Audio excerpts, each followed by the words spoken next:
Hello hello, আর একটা সুন্দর ঝলমলে মিনি ব্লগে তোমাদের অনেক অনেক ওয়েলকাম। আজকে ছিল সানডে, দুপুরবেলার খাওয়া দাওয়া সেরে দুজনে মিলে প্ল্যান করলাম আজ যাব বর্তির বিল ঘুরতে। বারাসাতে এসেছি প্রায় 1 বছর হতে চললো, কিন্তু এইখানে আসার সুযোগ বা সময় কোনোটাই হয়ে উঠছিল না।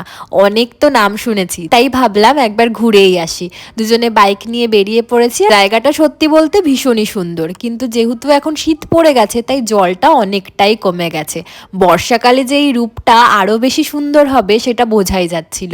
বেশ অনেকক্ষণ ঘোরাঘুরি করে ছবি তুলে চলে এসেছিলাম বেলা থাকতে থাকতেই, যেহেতু অনেকটাই দূর আর রাস্তাগুলো না আমাদের খুব একটা চেনা না। তারপরে চলে গেছিলাম আমাদের ফেভারিট ক্যাফে দ্য বাং ক্যাফে। ওখানে গিয়ে একটু মাসালা চা খেলাম। ঠান্ডার মধ্যে চা খেতে কিন্তু বেশ ভালোই লাগলো। তার সাথে নিয়েছিলাম 1 প্লেট গরম গরম ধোয়া ওঠা চিকেন স্টিম মোমো। দারুণ বানায় এটা।